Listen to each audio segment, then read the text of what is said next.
Dear Nigerians, the question I want to ask today is that when are we going to stop investing state resources in religion? When? When are we going to use monies that is meant for the people, that is meant for the development of the people, on religious projects?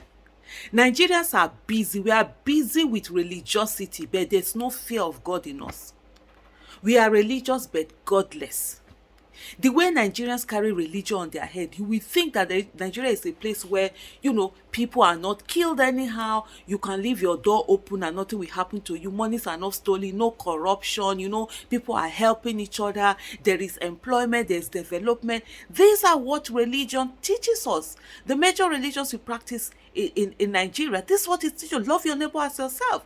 Don't kill anybody. But yet, all of those things will happen. But guess what?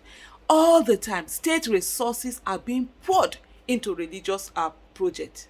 Now it is Akwa Ibom building some big, iconic, huge buildings, churches. Is it that there are no churches in Akwa Ibom? Is it that there are no people who are building churches? There are a lot of people personally on their own. Recently, someone even commissioned, I think it's a Catholic church. He built a whole Catholic church and donated it to, he built a church, a big, mighty church, and donated it to the Catholic church in his place. Fine, fantastic. That's what people should do. Individuals do that. But as a state, you have no business carrying the money of the state to go and start building churches or mosques or whatever it is. The other time, I was talking about this thing in 2012, is it 2029, 2020, Jigawa State, spending millions, I mean billions to build mosque. And I said, what business? Instead of you to build things, schools are there. Billions of money must have been used to build this church, this church in Akwa Ibom. And guess what? People in Akwa Ibom are suffering. People in Akwa Ibom, they are looking for jobs, just like every other place. It's not Akwa Ibom, even my state, Edo State, people are suffering. People are looking for jobs all over Nigeria. And the government is carrying money and wasting it. As far as concerned, this is waste. Do they think they can bribe God? Do they think they can bribe God? Oh, you do this beauty, you go and steal money, steal resources, do all sorts of things, kill people, do all sorts of things, and then you come and build one big church because God, you think God is not saying you, it's unknowing, or you will bribe God. Those things, you think those things matter to God? That's not God who's asking us. God is saying, love your neighbors as yourself. God is saying, as a leader, take care of your people. Ensure that your people are well fed. Ensure that your people go to school. Children are in school. They are getting good quality education. Today in Nigeria, access to good quality education is dependent on the economic status of one's family. Yet, we are there building humongous church so that they will say, oh, what? Akwa Ibom is the one that they know how to worship God very well or whatever. And the irony of all of these things. I saw a tweet from someone who said that, I think he was saying in 2019 or so, that they actually sued the government over this particular church in Akwa Ibom. They took the government to court. Guess what? Yes. Niger. They lost. Not only they lost, they fined them for daring to go and say that the government had no business building church. You see that judiciary, that Nigerian judiciary, they are the biggest problem we have in that our country. They are the biggest problem that we have.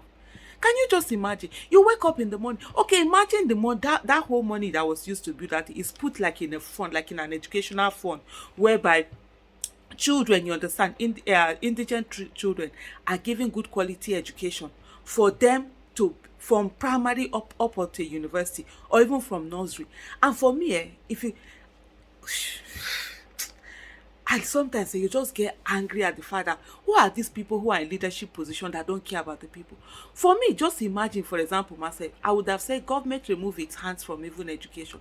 All those government building there, let's have a PPP, is it PPP, private, public-private sector kind of arrangement, where all those schools, let them be, the management should be taken over by either people that already have schools, some individual, whatever, and then people can go there while they are in school. Government can be paying their bills, so that as in paying their school fees, so that people can get good quality education. Even if you go to government schools, you don't get them.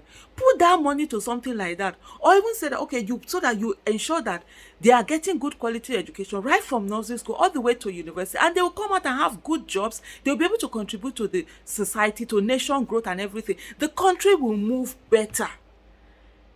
The country will move more.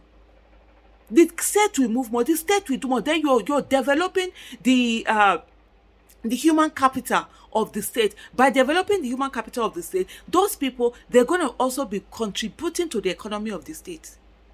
No, it's to sit down and start building and then bring out pictures and tell us iconic pictures of this and that and whatever. Meanwhile, our minds are something else. Our minds were doing criminal things all over the place. People are stealing, people are looting, people are killing, people are maiming. There's no love anywhere. There's no love for the common man. There's no love for neighbor. Yet it's to sit down and be building churches, be building mosques, be building all sorts of things as if we want to bribe God. It's God we want to bribe. In short, I pity all of us. All these things that we are doing, all these things,